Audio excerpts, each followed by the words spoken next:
You have to stop treating every dollar as if it belongs to the next purchase order.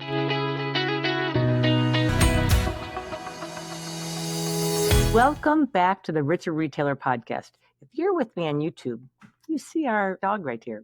This is Maeve. This is Claire's dog, Maeve, who's visiting with us for a little bit.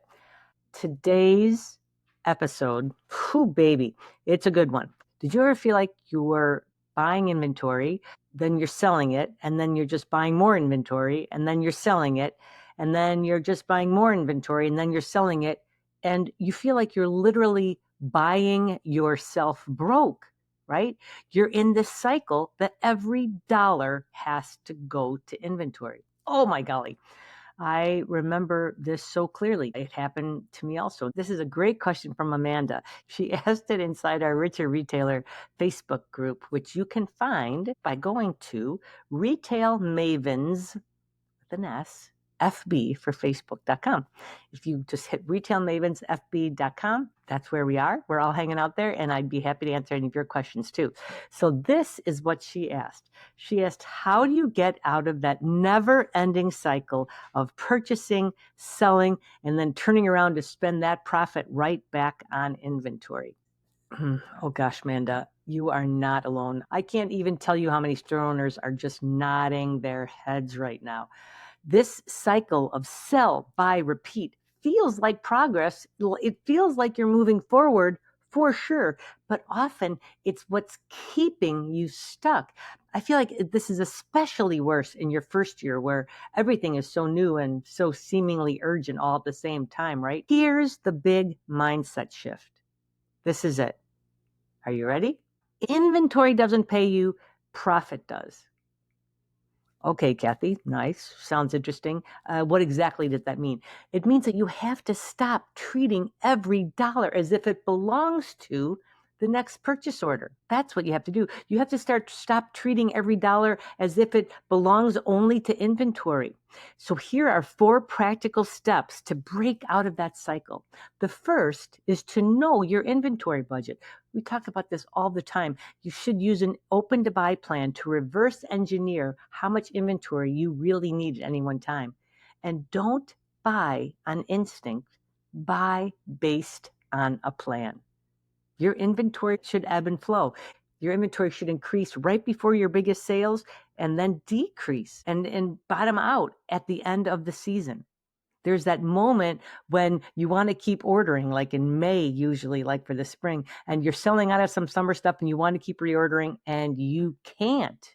You can't. You have to stop. Your inventory has to hit a valley. That's what it does. So ask yourself, how much do I need to sell? And what's the right amount of inventory level to sell that? Don't ask yourself the question, what do I feel like buying? What do I need to buy? Right? That's the part about it that will change it, is that the answer to everything isn't new inventory. People love to see new. I would want to repeat this one more time because it's all about your mindset. Your inventory doesn't pay you. Profit does.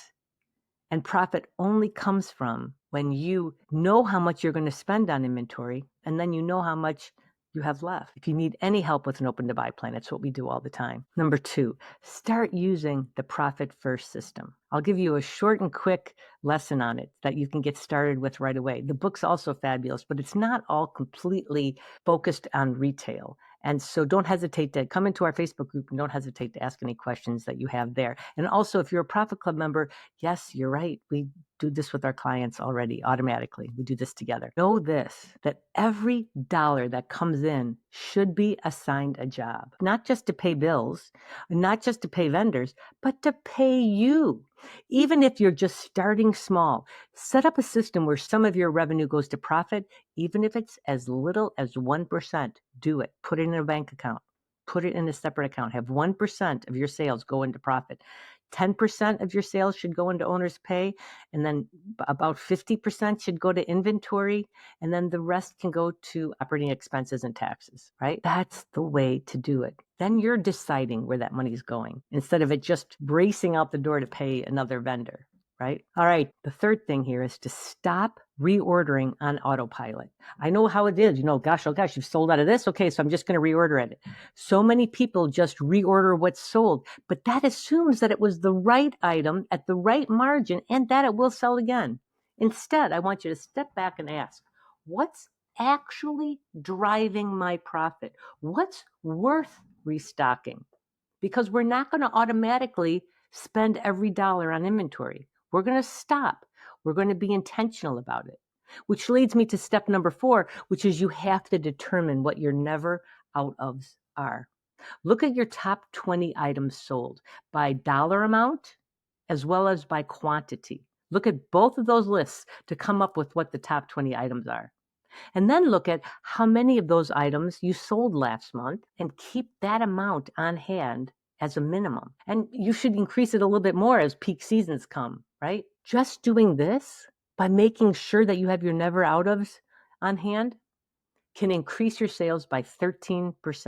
So spend your dollars here first, because these we know are driving your profit and are worth restocking. We know that for sure. My goodness, the bottom line is that if you feel like you're working hard and you're not getting ahead, it's because you don't have a solid plan yet. I know it's the whole reason why we started Retail Mavens. And it's what we do inside our Profit Club. We teach you how to create a plan for your sales, for your inventory, for your marketing, for your team, and for your profit. So if this has hit home, then go fill out an application in the show notes. It's super easy. You get to get a game plan call, which go into finding out what your dreams are, how we can help you, and what can get you moving in that way. That's why we call them game plan calls, because you leave with the game plan. I want to get you out of that cycle and into real growth. And if this encouraged you or inspired you in any way, oh my goodness, I would so love to hear from you. Leave us a review. It means the world to me. It really does. Subscribe for sure, and connect with me over in that Facebook group I told you about, the Richer Retailer Group. You can get there at RETAILMavensFB.com or shoot me a DM for Retail Mavens and all that internet stuff, all right? I'll meet you back here real soon, and I want you to know that you are astonishingly fabulous and you are loved. Happy retailing to you. Bye. See you soon.